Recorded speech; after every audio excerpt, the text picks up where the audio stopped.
Gérard Depardieu, monument du cinéma français, traverse aujourd'hui une période sombre, marquée par un déclin physique aussi visible que symbolique. Celui qui fut jadis l'incarnation du génie à la française, avec son charisme brut, sa voix puissante et sa présence magnétique à l'écran, apparaît désormais affaibli, fatigué, presque méconnaissable. Ses problèmes de santé sont nombreux et graves, à commencer par un diabète de type 2 avancé. Diagnostiqué il y a plusieurs années mais longtemps ignoré par l'intéressé lui-même. L'homme qui s'est toujours vanté de défier les règles, de vivre sans limite, semble aujourd'hui payer le prix de cette liberté farouche. Le diabète, maladie chronique, ne pardonne pas les excès. Et dans le cas de Depardieu, les excès furent nombreux. Alimentation riche, alcool à haute dose, rythme de vie chaotique. Cette pathologie affecte gravement son métabolisme, entraînant des fluctuations importantes de son poids, une perte d'énergie permanente, des troubles circulatoires et des complications rénales. À cela s'ajoutent des maladies cardiovasculaires inquiétantes, hypertension artérielle, insuffisance cardiaque, essoufflement à l'effort.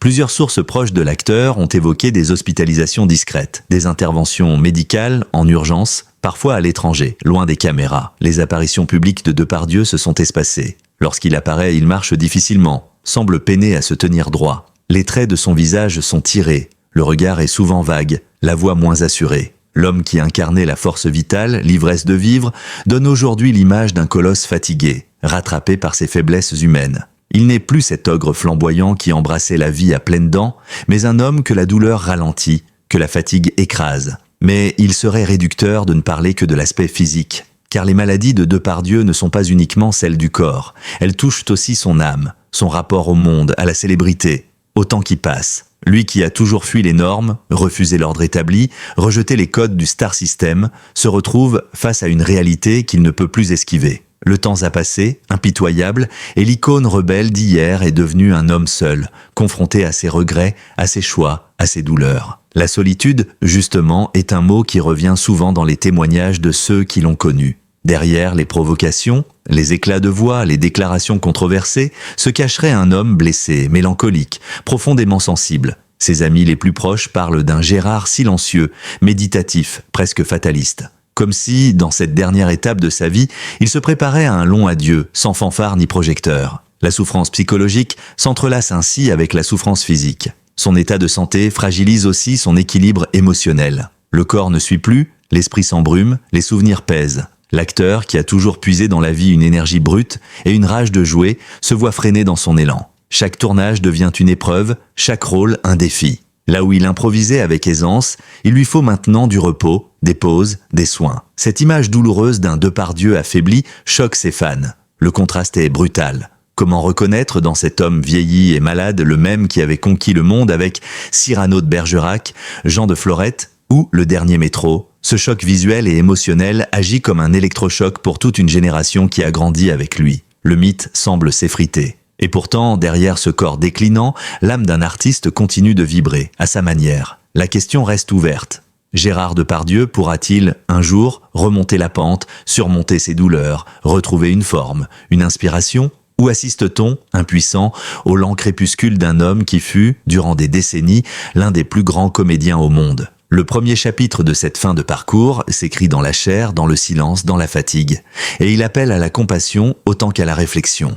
Mais les douleurs physiques que subit Gérard Depardieu ne sont rien comparées à l'épreuve morale qui, depuis plusieurs années, l'enserre de toutes parts. Son implication dans une affaire judiciaire lourde, douloureuse et terriblement médiatisée. Accusé d'agression sexuelle par plusieurs femmes, dont une plainte portée par une jeune comédienne en 2018, Depardieu s'est retrouvé plongé au cœur d'une tempête judiciaire qui n'a cessé de croître avec le temps. Ce scandale, qui le place dans la ligne de mire du mouvement MeToo en France, a bouleversé son quotidien, détruit des amitiés, fragilisé sa carrière et terni son image publique. Depuis toujours, Gérard Depardieu cultive une relation conflictuelle avec la société, les institutions et les codes. Mais cette fois, il ne s'agit plus d'une provocation verbale ou d'un choix de vie marginal. Il s'agit de faits graves, de comportements inacceptables s'ils sont avérés. La justice, dans son impartialité, suit son cours. Mais dans l'arène médiatique, la sentence semble déjà tomber. L'acteur est condamné aux yeux de nombreux commentateurs, tandis que d'autres dénoncent un acharnement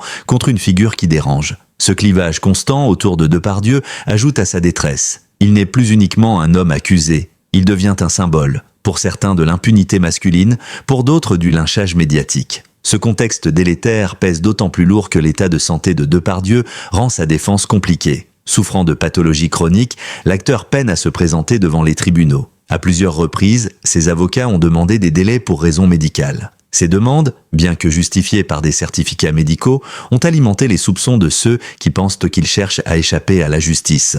Dans une époque marquée par une exigence croissante de transparence et de responsabilité, ce type de posture est difficile à tenir sans être accusé de mauvaise foi. Et puis, il y a la fatigue mentale immense, omniprésente. Le procès, qu'il soit encore en cours ou à venir, vit déjà dans sa tête comme un carcan. Il sait que même s'il est acquitté, la blessure restera. La société actuelle n'oublie pas. L'opinion publique juge vite, et souvent à vie. Pour un artiste, c'est une double peine. Non seulement sa liberté personnelle est remise en question, mais son œuvre tout entière est contaminée, relue à l'aune des accusations. Peut-on encore regarder un film avec Depardieu sans penser à ce qui l'entoure? Peut-on apprécier l'acteur en ignorant l'homme? C'est cette tension permanente, entre admiration passée et soupçon présent, qui ronge l'acteur de l'intérieur. Il ne parle plus, ou très peu. Il fuit les interviews, se retire des plateaux, décline les invitations. Son mutisme n'est pas une stratégie mais un refuge. Il n'a plus la force d'argumenter, de se défendre, de convaincre. Il se referme sur lui-même dans une solitude glaciale nourrie par la douleur physique,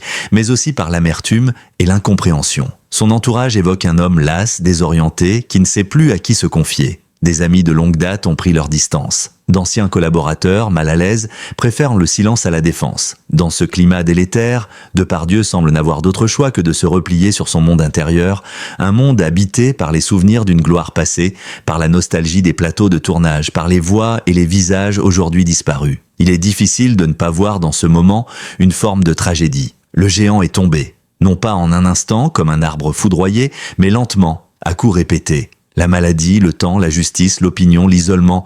Il n'y a pas de scène finale grandiose, pas de sortie théâtrale. Il y a un effacement progressif, un glissement discret mais brutal vers l'oubli ou, pire encore, vers l'infamie. Pourtant, tout n'est pas encore joué. La justice, si elle suit son cours avec rigueur, pourrait un jour rétablir certaines vérités. Mais ce que la justice dira n'effacera pas le mal déjà fait. L'image de Depardieu restera entachée, abîmée, fragilisée. Et au-delà de l'homme, c'est toute une réflexion collective que cette affaire suscite, sur le pouvoir, sur la célébrité, sur la séparation entre l'art et l'artiste. Dans cette seconde étape de son crépuscule, Gérard Depardieu ne combat plus uniquement son corps défaillant, mais un système qui l'interroge, qui le défie, qui parfois le condamne sans procès. C'est cette guerre invisible, sourde, épuisante, qui épuise ce qu'il reste encore de sa force. Et l'on se demande, avec une inquiétude sincère, combien de temps tiendra-t-il encore dans cette tempête intérieure et extérieure, dans ce silence pesant, où le tumulte du monde s'éloigne peu à peu, Gérard Depardieu marche lentement vers un crépuscule qui ne dit pas son nom. À 76 ans, l'homme n'a plus l'énergie de défier la tempête. Ce géant du cinéma qui avait su incarner avec une puissance rare les plus grandes figures de la littérature et de l'histoire, semble aujourd'hui vaciller sous le poids des ans, des accusations et d'un corps qui le trahit. Il vit comme un homme cerné par ses souvenirs, enfermé dans une nostalgie qui n'a plus d'écho dans le présent. Autrefois infatigable, Depardieu traverse désormais ses journées comme un survivant d'un âge révolu. Les tournages qui jadis s'enchaînaient avec frénésie ne sont plus qu'occasionnels,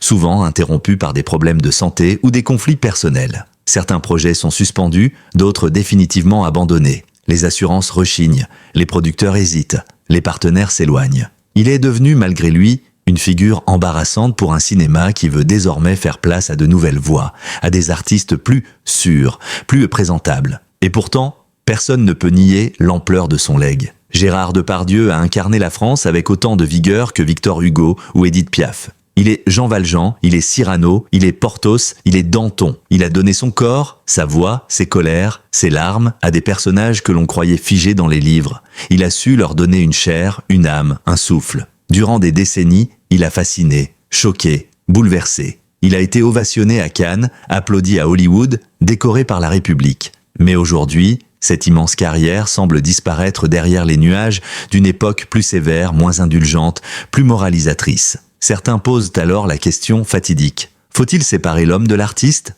Peut-on continuer à admirer une œuvre quand l'homme qui l'a créée est la mise en cause? Le débat divise, il est douloureux. Car Depardieu n'est pas un simple acteur, il est un fragment de notre mémoire collective. Le rayer, c'est effacer une part de nous. Et pourtant, l'excuser sans condition, ce serait trahir les principes de justice et d'égalité que notre société cherche à affirmer. Dans cette tension morale permanente, Gérard Depardieu semble ne plus chercher ni à convaincre, ni à se justifier. Il laisse couler le temps, comme s'il acceptait, sans bruit, son effacement progressif.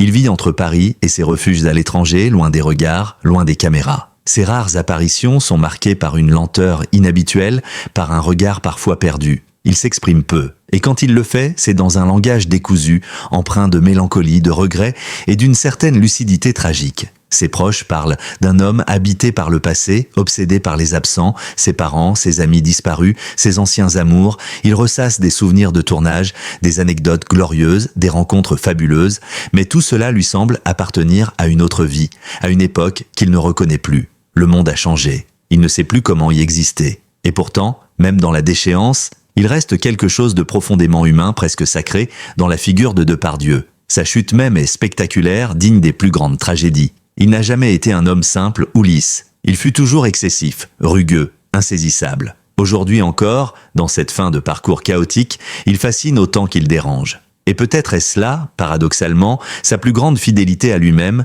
ne jamais laisser indifférent. Le crépuscule de Gérard Depardieu n'est pas seulement la fin d'un homme, mais peut-être la fin d'un certain rapport à l'art, à la liberté, à la transgression. Il incarne un monde révolu où le génie excusait les débordements, où la passion justifiait l'irrégularité. Ce monde s'éteint, et avec lui, l'un de ses plus puissants représentants. Mais dans le cœur de ceux qui l'ont aimé, qui ont grandi avec lui, qui ont pleuré devant ses films, l'émotion reste. Une émotion trouble, complexe, douloureuse mais sincère. Parce que malgré tout, on ne peut pas ne pas ressentir quelque chose devant ce destin fracassé, devant ce colosse qui s'effondre lentement, sans bruit, au bord de la Seine. Ainsi s'éteint, lentement mais sûrement, l'étoile brûlante de Gérard Depardieu.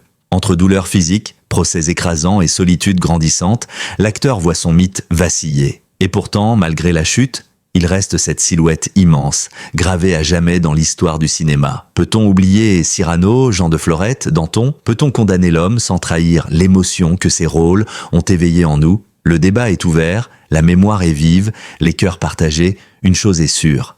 La légende de Depardieu ne s'effacera pas si facilement. Et vous, que retenez-vous de cet homme qui fut tout, puis presque rien? Partagez votre avis, abonnez-vous à notre chaîne pour suivre l'écho d'une icône qui, même déchue, continue de faire vibrer la France.